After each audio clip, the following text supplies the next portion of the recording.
ರಾಜ್ಯ ಸರ್ಕಾರಕ್ಕೆ ಆರ್ಥಿಕ ಸಂಕಷ್ಟ ಶುರುವಾಗಿದೆ. ಹೀಗಾಗಿ ಗ್ಯಾರಂಟಿ ಫಲಾನುಭವಿಗಳ ಸಂಖ್ಯೆಯನ್ನು ಇಳಿಸ್ತಿದ್ದಾರೆ. ಇದೇ ಕಾರಣ ಗ್ಯಾರಂಟಿ ಫಲಾನುಭವಿಗಳ ಸಂಖ್ಯೆಯನ್ನು ಇಳಿಸೋದಕ್ಕೆ ಅಂತ ಬಿಜೆಪಿ ರಾಜ್ಯಾಧ್ಯಕ್ಷ ಬಿವೈ ವಿಜಯೇಂದ್ರ ವಾಗ್ದಾಳಿ ನಡೆಸಿದ್ದಾರೆ. ಅರ್ಹರಿಗಷ್ಟೇ ಅಂತ ಮೊದಲೇ ಹೇಳಬೇಕಿತ್ತು, ಅನರ್ಹರು ಎನ್ನುವ ಮೂಲಕ ಮಹಿಳೆಯರಿಗೆ ಈಗ ಅಪಮಾನ ಮಾಡ್ತಿದ್ದಾರೆ.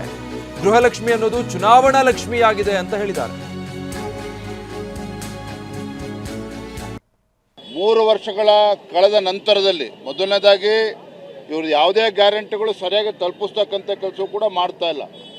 4 ತಿಂಗಳು 5 ತಿಂಗಳು ಗೃಹಲಕ್ಷ್ಮಿ ಯೋಜನೆಗಳನ್ನು ತಡೆ ಹಿಡಿದುಕೊಂಡು ಚುನಾವಣಾ ಬಂದಾಗ ಒಂದು ರೀತಿ ಚುನಾವಣಾ ಲಕ್ಷ್ಮಿ ಆಗಿರುವಂಥದ್ದು ಗೃಹಲಕ್ಷ್ಮಿ.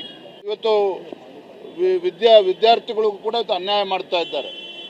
ಈಗ ಗ್ಯಾರಂಟಿಗಳಿಂದ ಸರ್ಕಾರಕ್ಕೆ ಆರ್ಥಿಕ ಸಂಕಷ್ಟ ಪೆಟ್ಟು ಬಿದ್ದಂಥ ಸಂದರ್ಭದಲ್ಲಿ ಒಂದೊಂದಾಗಿ ನೆಪಗಳನ್ನು ಒಡ್ಡಿ ಈಗ ಗ್ಯಾರಂಟಿಗಳ ಫಲಾನುಭವಿಗಳು ಏನಿದ್ದಾರೆ ಆ ಸಂಖ್ಯೆನ ಲಕ್ಷ ಸಂಖ್ಯೆನ ಇಳಿಸ್ತಕ್ಕಂಥ ಒಂದು ದುಸ್ಸಾಹಸಕ್ಕೆ ಕಾಂಗ್ರೆಸ್ ಸರ್ಕಾರ ಕೈ ಹಾಕಿರುವಂಥದ್ದು.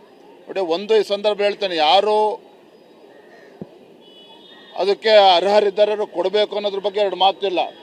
ಇವ್ರದೇ ಸರ್ಕಾರ ಇತ್ತಲ್ಲ, ಹಾಗಾದ್ರೆ 3 ವರ್ಷದ ಕೆಳಗೆ ಕೊಡಬೇಕಾದ್ರೆ ಇದನ್ನ ಯಾಕೆ ಯೋಚನೆ ಮಾಡಲಿಲ್ಲ? ಕಾಂಗ್ರೆಸ್ ಮುಖಂಡರ ಹೇಳಿಕೆಯನ್ನು ಕೂಡ ಗಮನಿಸಿದ್ದೇನೆ. ಅನರ್ಹರಿಗೆ ಯಾಕೆ ಮತ್ತೆ ಚುನಾವಣಾ ಸಂದರ್ಭದಲ್ಲಿ ಹೇಳಬೇಕಿತ್ತಲ್ಲ, ಹಾಗಾದ್ರೆ ಏನು ಮುಖಪುಟದಲ್ಲಿ ಜಾಹೀರಾತುಗಳನ್ನು ಕೊಡ್ತಾ ಇದ್ದಾರೆ. ಇನ್ನು ಇದೇ ವಿಚಾರಕ್ಕೆ ಸಂಬಂಧಪಟ್ಟ ಹಾಗೆ ಕೇಂದ್ರ ಸಚಿವ ಎಚ್ ಡಿ ಕುಮಾರಸ್ವಾಮಿ ಕೂಡ ಪ್ರತಿಕ್ರಿಯಿಸಿದ್ದಾರೆ. ಏನು ಹೇಳಿದ್ದಾರೆ ನೋಡೋಣ. ಈಗ ಮರು ಅರ್ಜಿ ಹಾಕಿ ಈಗೇನು ಕಳೆದ 3 ವರ್ಷದ ಅನುಭವ ಅವರಿಗಿದೆ. 3 ವರ್ಷದಲ್ಲಿ ಕೆಲವು ಲೋಪದೋಷಗಳಿದೆ ಅಂತಕ್ಕಂಥದ್ದು ಸರ್ಕಾರವೇ ಹೇಳ್ತಾ ಇದೆ.